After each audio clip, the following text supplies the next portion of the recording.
P T I کی party کی طرف سے یہ بیانیہ جاری ہوتا ہے کہ جناب کے پی کے اندر نہ تو کوئی آپریشن قابل قبول ہے اور 245 کے تحت فوج وہاں سے ریووک کی جائے اور تمام فوج جو ہے وہ بارڈر پہ چلی جائے. علی امین گنڈا پور صاحب نے پھر پریس کانفرنس بھی اس پہ کر دی.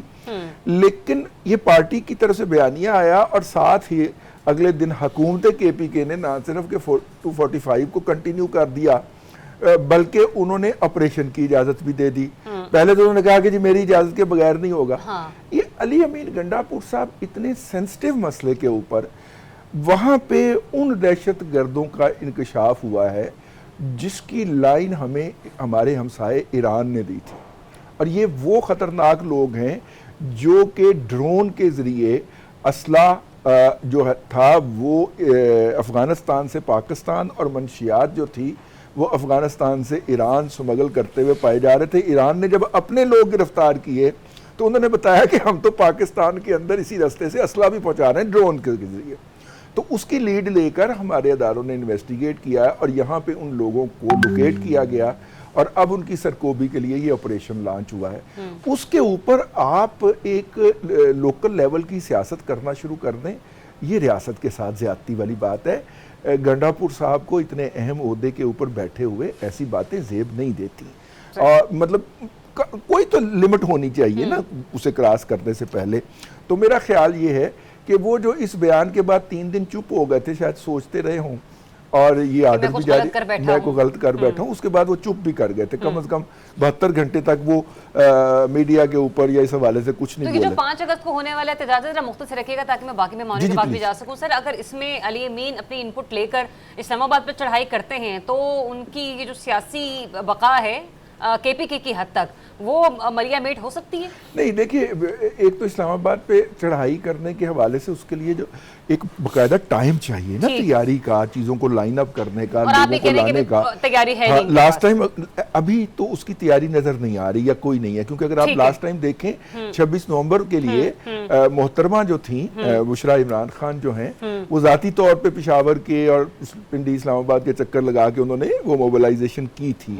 اور آج میرے پاس اطلاع ہے کہ آج جو ہے جنید اکبر صاحب انہوں نے حکومتی ایوانوں کے اندر اہم ملاقاتیں کی ہیں.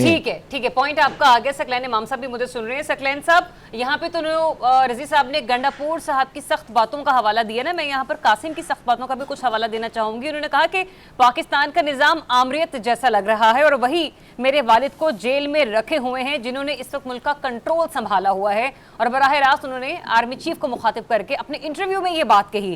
تو سر ان کا یہ انداز جو ہے وہ بانی پی ٹی آئی کے لیے کیا مزید اور مشکلات پیدا کر سکتا ہے, یا پھر کہیں نہ کہیں جو ان کی حکمت عملی ہے یا جو ان کی کوشش ہے امریکہ جا کر ملاقات کرنے کی, انٹرویوز سیشنز بھی شروع ہو چکے ہیں, پاکستان بھی آنا چاہتے ہیں, یا پھر اس کے برعکس یہ تمام چیزیں رنگ لے آئیں گی؟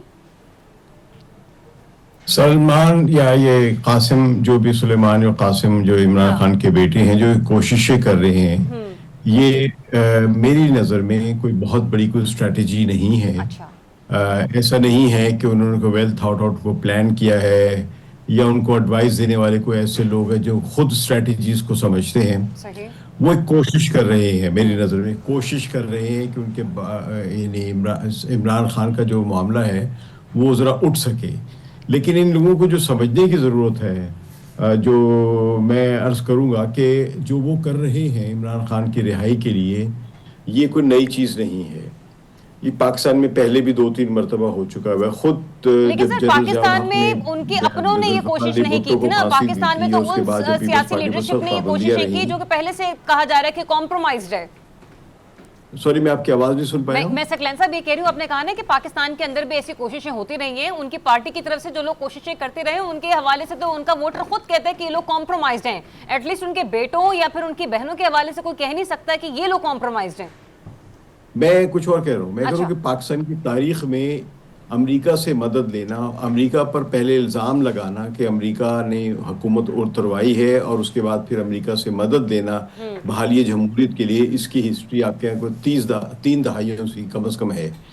ایم آر ڈی بنی تھی اسی لیے جب بھٹو کو پھانسی ہو گئی تھی, اس کے بعد پھر اے آر ڈی بنی تھی, پھر اس کے بعد آپ کی پی ڈی ایم وغیرہ بھی بنی تھی. ان سب کو کہیں نہ کہیں سے ایک سرپرستی ملتی ہے، اور انہی لوگوں سے سرپرستی ملتی ہے جنہوں نے پہلے ان کو اٹھا کے باہر پھینکا ہوتا ہے یا باہر پھینکوانے میں کوئی کردار ادا کیا ہوتا ہے. تو اس لیے یہ کوئی نئی چیز نہیں، کیونکہ ایک حقیقت ہمیں سمجھنی چاہیے کہ پاکستان میں جو پاکستان کی ریاست ہے وہ کئی حصوں میں بٹی ہوئی ہے، اور پاکستان کی ریاست کا جو استعمال خارجہ سطح پر جو ہوتا ہے وہ پاکستانی فوج کا ہوتا ہے، اور وہ امریکہ کو ہی ضرورت ہوتی ہے. ہم اگر پوری کولڈ وار کی جنگ سے لے کر اور آج تک دیکھیں، امریکہ کو جب بھی پاکستان کی ضرورت پڑی ہے تو پاکستانی فوج کے کردار کی ضرورت پڑی ہے، چاہے وہ سرد جنگ کا ہو، چاہے وہ افغانستان میں جہاد کے زمانے کا ہو، چاہے وہ وار آن ٹیرر ہو، اور چاہے وہ حالیہ دور میں جب افغانستان میں اور چین میں اور ایران میں کیسے معاملات ہیں، جو امریکہ جہاں پہ اپنا ایک کردار ادا کرنا چاہتا ہے تو اس کو یہاں پہ ایک لوکل سپورٹ چاہیے ہے. تو امریکہ کا ہمیشہ سے جو ایک تعلق رہا ہے پاکستانی ریاست کے ساتھ، وہ پاکستانی عوام کے ساتھ نہیں رہا ہے، وہ پاکستان کی فوج کے ساتھ رہا ہے. اور جب کہ فوج جو ہے وہ یہاں پر اس وقت خاموش رہتی جب یہاں کے سیاسی رہنما امریکہ کی لائن ٹو کرتے رہتے ہیں. جب بھی یہاں کا کوئی سیاسی رہنما امریکہ کی لائن ٹو نہیں کرتا تو امریکہ کی طرف سے فوج کو ایک ہلاشیری دی جاتی ہے، ایک اشارہ دیا جاتا ہے، اور فوج اس سیاسی حکومت کا تختہ الٹ دیتی ہے یا ان کو فارغ کر دیتی ہے. کبھی مارشل لا لگا کے، لیکن سکلین امام صاحب، جو حال ہی میں ہم نے پاکستانی فوج کے تعلقات میں باقاعدہ طور پر جو آرمی چیف صاحب کی ملاقات رہی ہے ڈونلڈ ٹرمپ صاحب سے، اس میں تو ایسا کوئی نہیں لگ رہا کہ کوئی کچھ فالٹ لائن موجود ہو یا وہ کوئی اور بیانیاں لے کر چل رہے ہوں. ایسی صورتحال میں قاسم اور سلیمان کی کوششیں لے لیں یا دیگر اور ممبران کی امریکہ سے امیدیں، آپ کو لگتا ہے یہ برآئیں گی؟ دیکھیے میں یہی عرض کر رہا ہوں کہ امریکہ کی اپنی اسٹریٹجک نیڈز جو فوج سے وابستہ ہے، یا ایسی سویلین حکومت سے جو امریکہ کی خدمات سر انجام دے سکے. تو جب سویلین حکومت ناکام ہوتی ہے، امریکہ کے مفادات پورے نہیں ہو پاتے ہیں، تو پھر وہ فوج سے رابطہ کرتے ہیں. اور اگر جب فوج بھی فرض کیجئے بعض اوقات نہیں کرتی ہے تو پھر وہ سویلین حکومت کی یا سویلین لیڈرشپ کی حمایت کرتے ہیں. یہ پاکستان کے اندر یہ کھیل بڑے عرصے سے کھیلا جا رہا ہے، اور یہی آج بھی کھیلا جا رہا ہے کہ امریکی محکمہ خارجہ جو ہے وہ اپنی مفادات میں دیکھ رہا ہے کہ اس وقت ان کو اگر فوج کی ضرورت ہے، فوج کے ذریعے انہوں کو کام لینا ہے تو وہ فوج کی مدد کریں گے، لیکن ساتھ ساتھ وہ سویلین جو لیڈرشپ ہے اس کو مکمل طور پہ فارغ بھی نہیں کریں گے.